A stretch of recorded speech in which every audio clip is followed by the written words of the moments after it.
Dhanik Bharat educational institutions inter IIT JEE NEET admission open. ప్రపంచంలోనే అత్యంత ప్రతిష్టాత్మకమైన టెన్నిస్ టోర్నమెంట్ అనగానే మనకు లండన్లోని వింబుల్డన్ గుర్తొస్తుంది.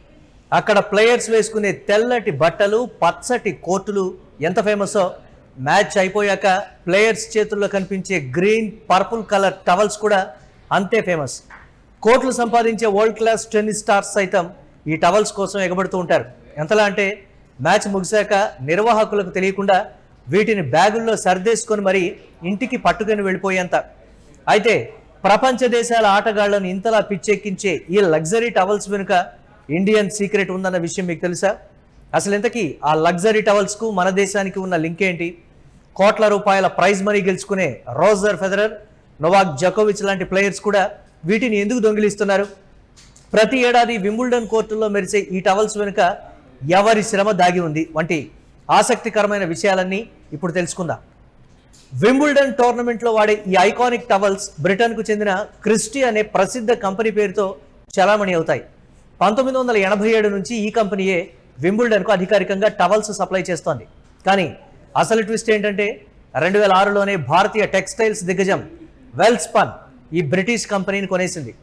నాటి నుంచి నేటి వరకు ఈ రాయల్ టవల్స్ అన్నీ మన గుజరాత్లోని వాపి, అంజర్లాండ్లోనే తయారవుతున్నాయి. బ్రిటన్ డిజైన్ ఐడియాలజీకి మన భారతీయ కార్మికుల నైపుణ్యం తోడై ఈ అద్భుతమైన టవల్స్ రూపుదిద్దుకుంటున్నాయి. అంటే లండన్ కోర్టుల్లో వరల్డ్ స్టార్స్ వాడుతున్న టవల్స్ అచ్చంగా మేడ్ ఇన్ ఇండియా అన్నమాట. అయితే ఈ ఐకానిక్ టవల్స్ తయారీ పనులు టోర్నమెంట్ ప్రారంభం కావడానికి దాదాపు 18 నెలల ముందే మొదలవుతాయి.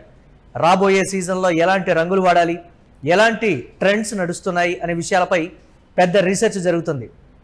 కలర్స్, డిజైన్ ఫిక్స్ అయ్యాక గుజరాత్లోని ఫ్యాక్టరీలో వీటిని నూలు వడకటం మొదలు పెడతారు. ఎంతో నాణ్యమైన కాటన్తో అత్యంత జాగ్రత్తగా ఒక్కో టవల్ను నేయడానికి దాదాపు వారం రోజుల సమయం పడుతుంది. ఇన్ని జాగ్రత్తలతో తయారవుతాయి కాబట్టి ఇవి అంత సాఫ్ట్గా, లగ్జరీగా ఉంటాయి. గుజరాత్ నుంచి షిప్ ఎక్కిన ఈ టవల్స్ లండన్లోని సెంటర్ కోర్టుకు చేరుకుంటాయి. ఇక నిబంధనల ప్రకారం వింబుల్డన్ నిర్వాహకులు ప్రతి మ్యాచ్లో ప్లేయర్ వాడుకోవడానికి ఒక టవల్ ఇస్తారు. మ్యాచ్ ముగిసిన తర్వాత వాటిని మళ్ళీ తిరిగి ఇచ్చేయాలి. కానీ ఇక్కడే ప్లేయర్స్ అందరూ రూల్స్ బ్రేక్ చేస్తూ ఉంటారు. క్రిస్టీ కంపెనీ లెక్కల ప్రకారం టోర్నమెంట్లో ప్లేయర్లకు ఇచ్చే టవల్స్లో కేవలం 15% మాత్రమే తిరిగి వెనక్కి వస్తున్నాయట. మిగతా 85% టవల్స్ ఏమవుతున్నాయో తెలుసా? ప్లేయర్స్ వాటిని నిర్వాహకులకు తెలియకుండా గప్చుప్గా తమ కిట్ బ్యాగుల్లో దాచేసుకుని ఇంటికి పట్టుకెళ్ళిపోతున్నారు. కొన్నిసార్లు మ్యాచ్ గెలిచిన ఆనందంలో గ్యాలరీలోని ప్రేక్షకులకు విసిరేస్తూ ఉంటారు. మరికొన్నిసార్లు కోర్టుల్లో ఉండే బాల్ బాయ్స్, గర్ల్స్కు గిఫ్ట్లుగా ఇచ్చేస్తూ ఉంటారు. రోజర్ ఫెదరర్, నోవాక్ జకోవిచ్, Andy Murray, Iga Swiatek, Naomi Osaka ఇలా ఒకరా ఇద్దరా టెన్నిస్ ప్రపంచాన్ని ఏలే టాప్ స్టార్లందరికీ ఈ టవల్స్ దొంగిలించడం ఒక అలవాటుగా, సరదా జోక్గా మారిపోయింది. ఒక ఇంటర్వ్యూలో జకోవిచ్ మాట్లాడుతూ మ్యాచ్ ముందే తన బ్యాగ్ నిండా ఈ టవల్స్ సర్దేసుకుంటానని, తన ఫ్రెండ్స్, ఫ్యామిలీ కోసం వీటిని దాచిపెడతానని సరదాగా ఒప్పుకున్నాడు కూడా. 2026 ఛాంపియన్షిప్స్ ప్రారంభమైన మొదటి వారంలోనే ఆటగాళ్లు ఏకంగా 3000 కంటే ఎక్కువ టవల్స్ను తమతో పాటు పట్టుకెళ్ళిపోయారంటే వీటికి ఎంత క్రేజ్ ఉందో అర్థం చేసుకోవచ్చు.